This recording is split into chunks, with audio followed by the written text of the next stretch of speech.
Power Rangers. Well, good movie. That's the show. Good night. Actually, I'm just kidding. It was a good movie. Well, surprisingly good. And I think it just pulled a fast one on us, because the more I have time to think about it, the more it seems like it wanted us to think it was going to be bad. Let's see. Between the trailers and the beginning of the movie, I think our expectations were kind of artificially lowered, in a way. Artificially lowered? I mean, let's put it this way. The movie started off with the Red Ranger pulling a Johnny Knoxville jackass skit, getting arrested, and it cuts to the main title, which is a black screen with a letter with the words Power Rangers at the bottom right corner. You know, that almost seems like a parody of stuff like that. Like, we're establishing a different mood, and then it's like, look at how gritty and serious everything is. That's the thing. If you didn't know, if it didn't say Power Rangers, you wouldn't have known that this was a Power Rangers movie. To be fair, there was the beginning scene where Zordon and the whole... Oh yeah, just before that, but... let's actually... Okay, so spoilers are cool with this review, I assume? I'll just put a spoiler alarm every time we say a spoiler. Which is going to be this entire review, so... Yeah, it's going to be a flashing red lights throughout, bordering this entire review, so here we go. God darn it. Okay, so the movie starts out, in the distant past, and to be fair on that, it's kind of epic. You have Rita, who in this continuity... Just imagine if Prometheus had Power Rangers instead of the Prometheans. That's kind of the thing. Hell, they look like Prometheans. They kind of do. Though, again, it's kind of implied that there's a bunch of different species who were Power Rangers, so it's kind of like a weird Green Lantern setup. Okay, in the distant past, there were these guys who were Power Rangers, and Zordon happened to be the Red Ranger in this continuity. I'm going to be saying in this continuity. And apparently Rita is the Green Ranger. To be fair, that's actually not a bad idea. Yeah, I was digging that part, that she was a former Power Ranger, and that Zordon was also the leader of the team. Yeah, the two of them were good friends. And I can imagine that somewhere else on that planet, the Prometheans were already liquefying that one dude to create life on the planet too. Creating life. They practically look like the engineer race from Prometheus. Yeah, well, I don't want to make it too many comparisons to Prometheus here, just because, again, it's just that one scene. That's alright. There are plenty of other movies that we're comparing this movie to. Well, okay. Fast forward to the future, and then we get treated to the Red Ranger Johnny Knoxville skit with the cow.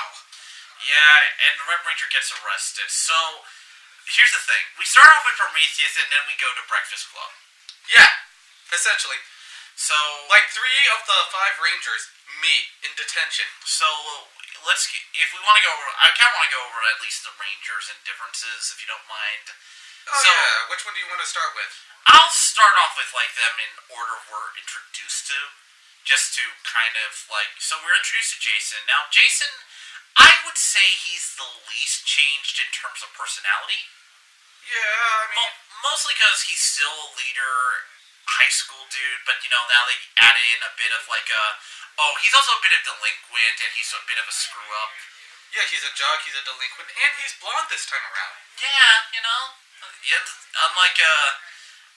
unlike the original version. So, Jason, I would say, is the least changed. It's more like they added an element to him.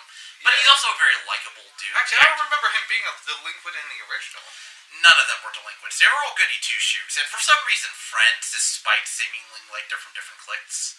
Yeah. If we're going to be honest, I don't know how Billy ended up hanging up with a bunch of martial artists. That's probably an interesting story. Yeah. But that's one of those things. So, we're then introduced to Billy the Blue Ranger, who, I'll give him credit, I was really afraid of how they were going to play off the autistic Power Ranger thing. Yeah, he was kind of like the socially awkward Power Ranger. Well, no, they said he's autistic, like he's actually on the spectrum. They actually stated that? Dude, I'm on the spectrum. Oh. Yeah, like in this movie, that he's actually on the spectrum. He actually says that at one point. No wonder he's acting like Monk. Yeah, no. That's actually very deliberate. Yeah. So, it's actually kind of interesting to actually see an autistic character. Though there is the problem with him being, like, also really, really smart. Because, again, autism equals smart. Ha ha ha. Yeah. But, on the other hand, he was well done. He was a very good character, and I liked him. Well, he had a story arc. They all did. Yeah. Which is impressive. I really thought I was going to be hating at least one of them. I didn't. We're then introduced Actually, to... Billy is the one I'm kind of most impressed with, because he's like the one guy who actually follows the breadcrumb trails and actually solves the mystery. He's pretty much the... And he's actually the most proactive one of the bunch. He's pretty much the best ranger in this movie. And being the nerd that he is, he's also obsessed with superheroes. Oh, dude, he names the Megazord in this film, but let's not get too far ahead. Billy's best boy. Yeah, he's the best. We then get to meet Kimberly, who is a fallen dark cheerleader. I'm gonna go with that. So, she's not a gymnast, but, cheerleader is probably the best high school equivalent, and, they can be a little more cliche with it. Who fell out of the girl group she was in because,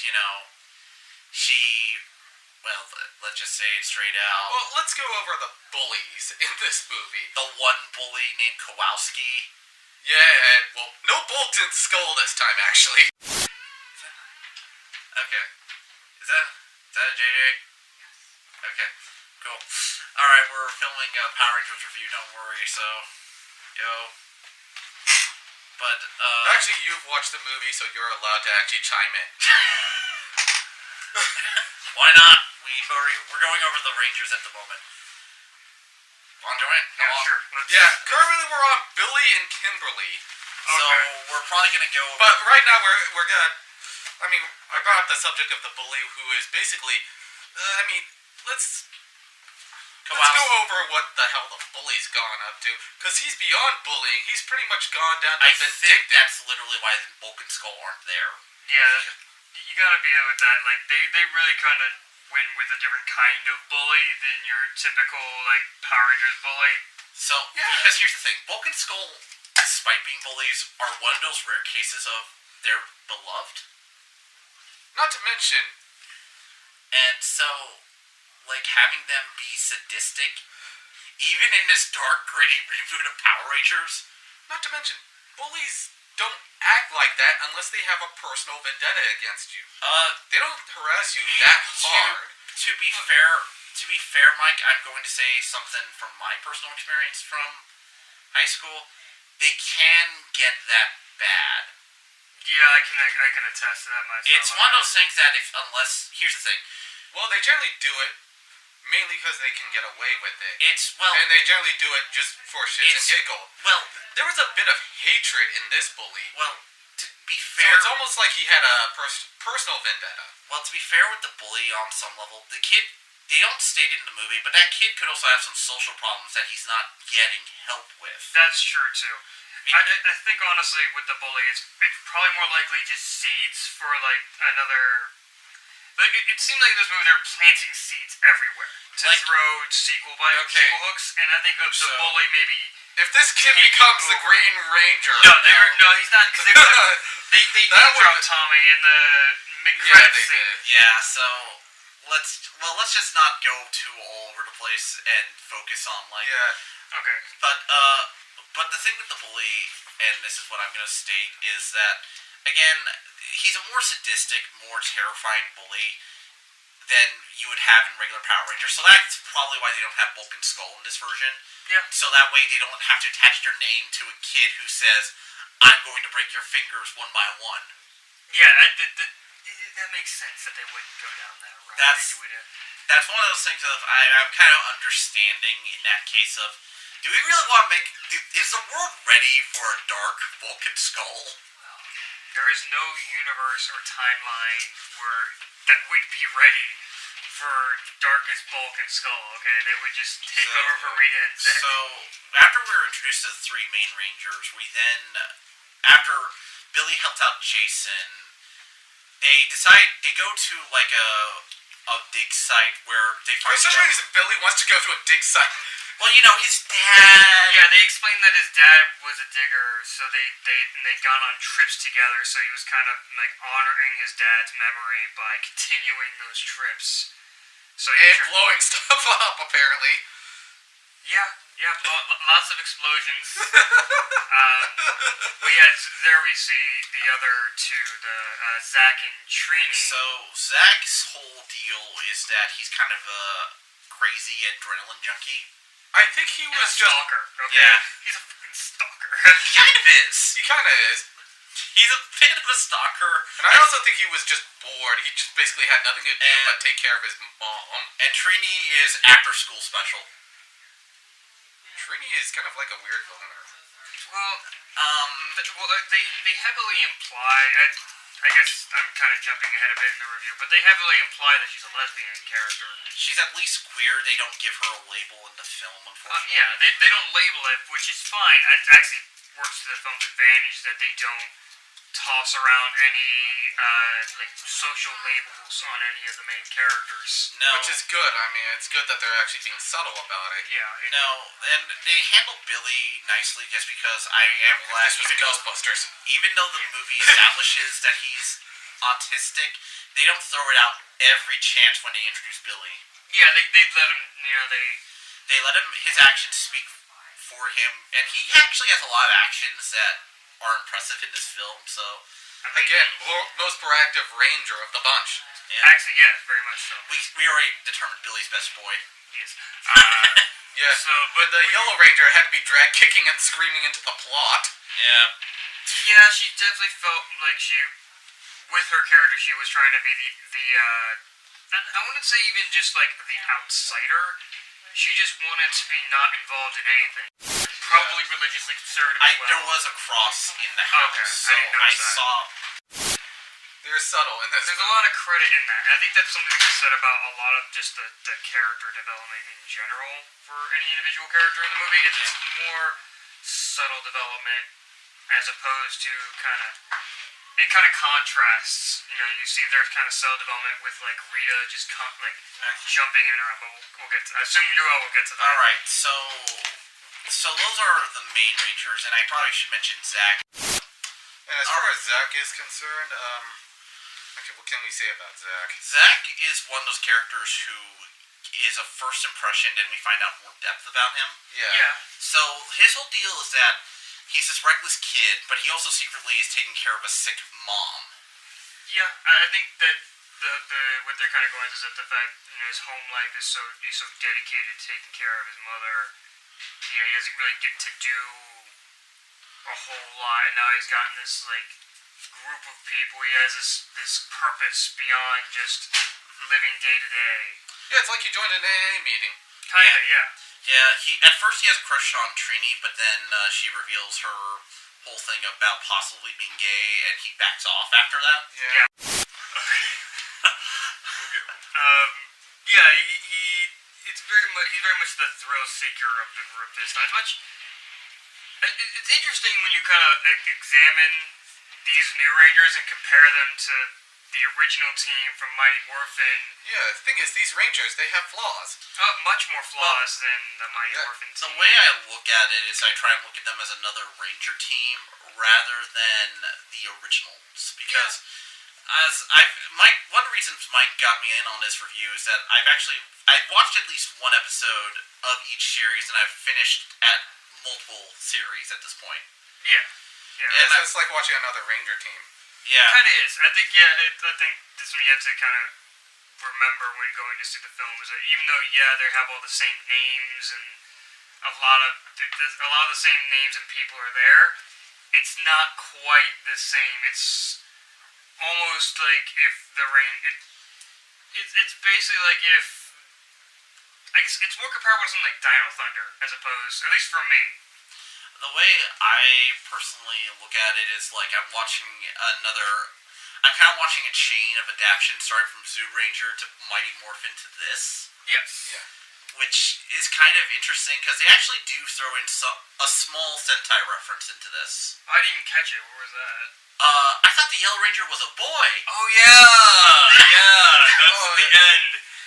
That's the end. a small Sentai reference, which... One that I would have to question, considering that if you actually looked at the costume, all the female Rangers had boot plate armor. Yeah, but to tell you the truth... How do you mistake that for a guy? To tell you the truth, like, maybe the armors were similar enough, and, you know, there's, like, enough low-res images, Yeah, you know. like that. But we should probably move on to the best character, at least in my opinion, the best character, Rita. Rita was the best thing. Rita's a treat. Okay? Rita is You mean the Loki of this world? I think she's probably my favorite movie villain in a long time. Yeah, Rita... I want to see Elizabeth Banks return. I hope she does, but... They had Rita literally transform throughout the movie with her own kind of character arc. Got knocked into the water, then later on, she gets fished out by a fishing boat as some kind of ghoulish creature. She's essentially became Gollum Repulsa. So it's like the first part of the movie as a horror movie villain. Well, to explain, Rita starts out like let's compare this to the TV show. Instead of astronauts, we have fishermen. Yep.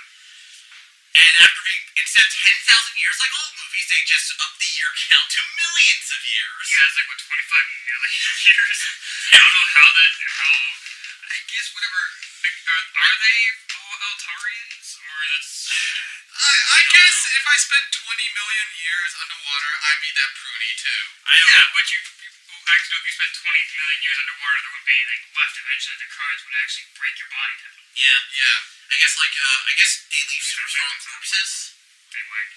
Yeah. I think it works that way. Who knows? Would somehow regenerate by eating gold. I think probably Rita should have been released from like a casket or something instead of just being fished out, but whatever.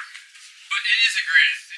She is basically, that's kind of where the tone shifts are happening a lot, is that you get these scenes with the Rangers and they're training and they're having fun, and then all of a sudden you get this scene of Rita, like, straight murdering people. So murdering random fishermen for their golden teeth. Eating jewelry, and like taking shotgun blasts to the face. I kind of want Elizabeth Banks to be nominated for Best Supporting Actress. I'm not gonna lie. You know what? This character had fun as Rita Repulsa. Yes, this was like I guess for me to compare it, like she went through stages of Rita, Divatox, and Astronema, all throughout the film. And while adding in like her own just very, very frightening touch to the character, like it was a treat. That's all I really say. Yeah, it was a treat. Yeah, and that's why I think it was the best character. Ultimately becoming Loki right down to the fact that she had a staff. Well, yeah. Yeah, actually, that kind of looks like Loki's staff a bit too. It's like thinner. It's one of those things. I'll say this: if this movie does one thing well, I actually do like the characters, all of the characters. Yeah. I wasn't even annoyed by Alpha 5 like I thought it would be. Yeah, they toned down Alpha 5 a bit. I mean, he's kind of snarky, but he wasn't nearly as annoying as he was in the original. Well, he only had 2 IAIs. Yeah, they toned down the III, and it was more of a tired sigh from the guy.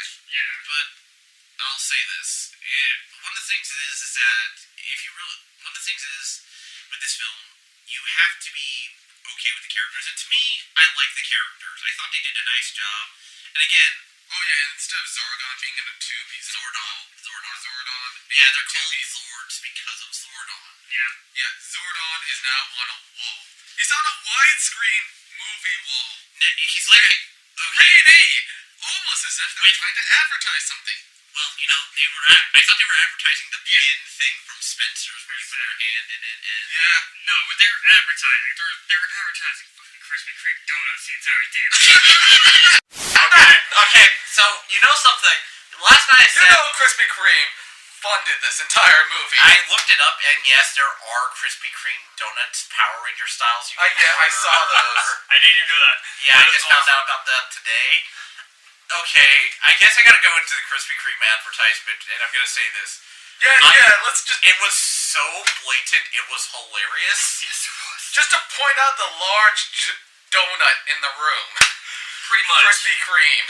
I kind of... It almost seems like the director was subtly aware of how stupid it would be if like a donut place was the place where the all-powerful Z crystal would let be. me explain how this whole thing built up.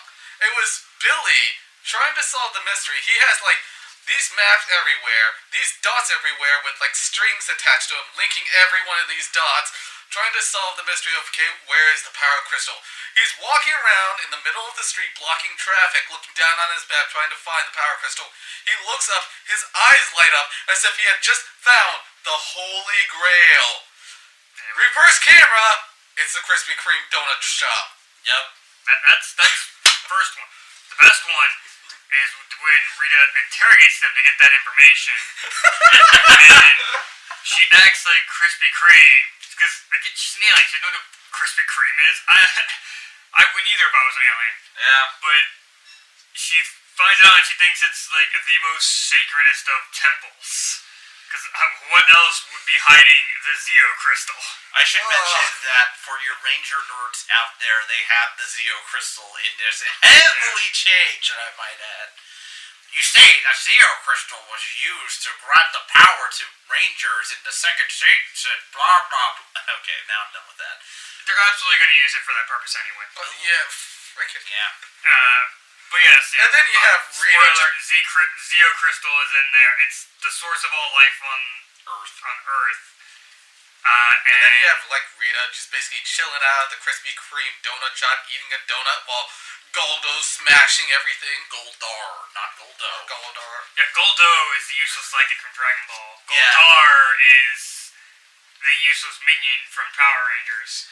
This Goldar is just the monster of the week. The best way to describe this Goldar is basically he's Rita's Zord. Yeah. In fact, he kind of reminds me of a dragon Zord with only one color and arms and legs. She's a giant gold putty stretched out into a vaguely humanoid shape. Here's the thing. With a cockpit, apparently.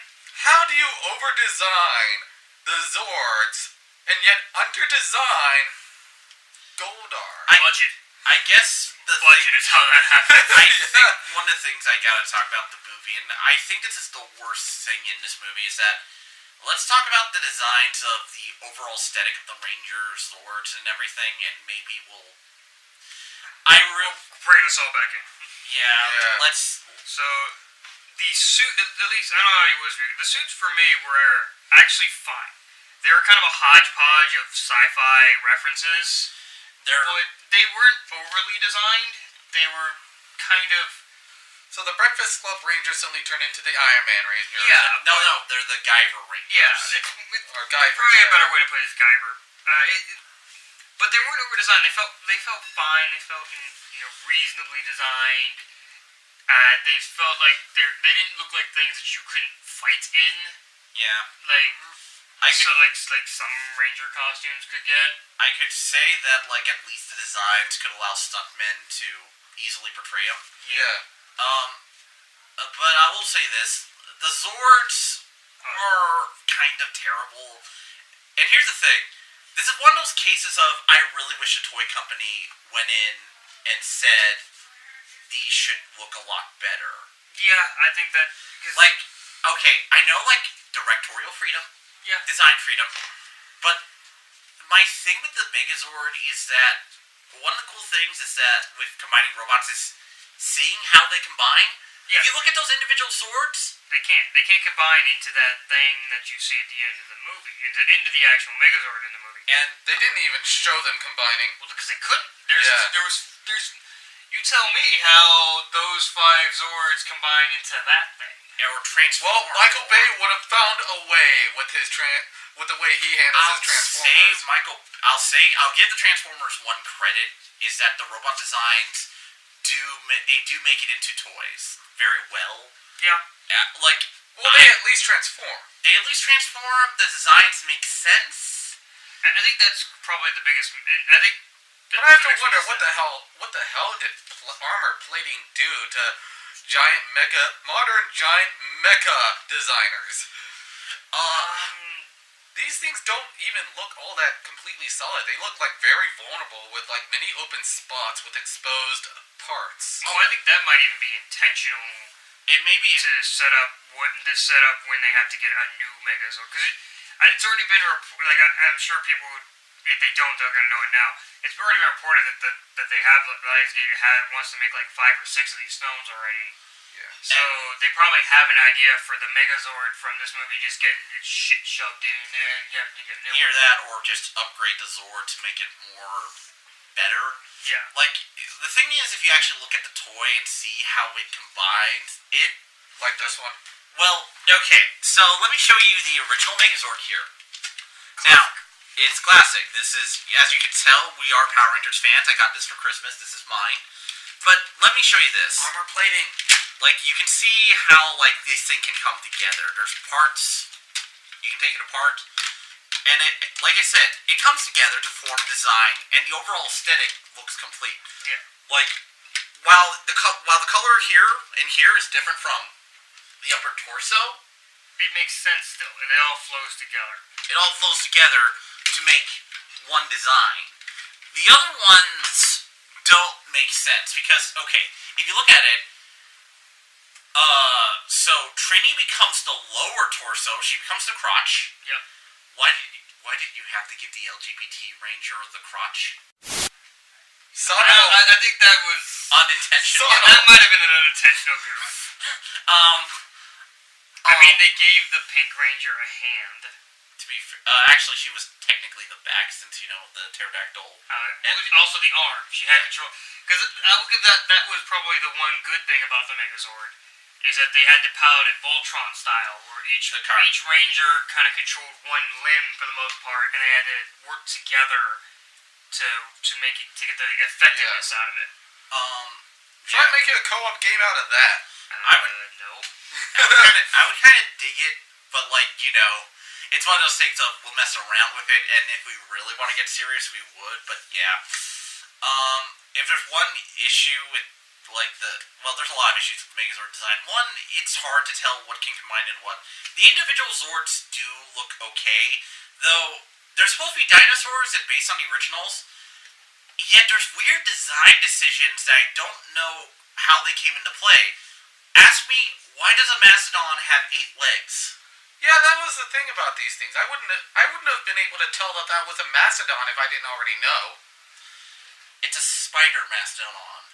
Spiderdon? I guess. Yeah, actually, it wouldn't surprise me if they threw that in there just to make a jab at Spider-Man or whatnot. Because they've been referencing so many other They superheroes. actually do reference a bunch of superhero movies, kind of very. Like. Yeah, sorry, Bumblebee, he says as he steps on a yellow car. Camaro. A Camaro that was from Transformers. Yeah. He literally steps on the Bumblebee car. Considering that we just watched the trailer of the new Transformer where Bumblebee gets jabbed in the throat. Well, let's focus on one franchise at a time. Yeah, one. But the thing with the designs on the mechas, I really wish they were done a bit better, or at least given more a couple once-overs. I would have loved to have the Megazord actually have a face instead of just a glowy void. Yeah, I think it was. On one hand, I understand the design because if you look at the old designs for Megazords from the TV shows, they don't really fit people doing complicated movements. That scene with the suplex at the end, that's not going to happen with a guy in this. No. A guy in this thing, wearing this thing, is not going to do a suplex to a monster. But a guy in something sleeker like the one they put in the movie can do that. I think it might have been. They wanted that suplex in that movie so hard. I kind of understand. I guess like the Megazord was trying to make the Megazord look like a Jaeger. Possibly. There's a bit of that too.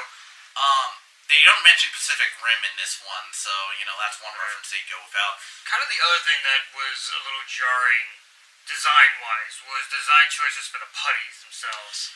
Just giant rock. Who had the idea of, just putting legs on a rock and calling it a day? I mean, I get what they're going with, that they're improvised fighters. They're not, Rita's not, she doesn't have anyone, molding them, in the show.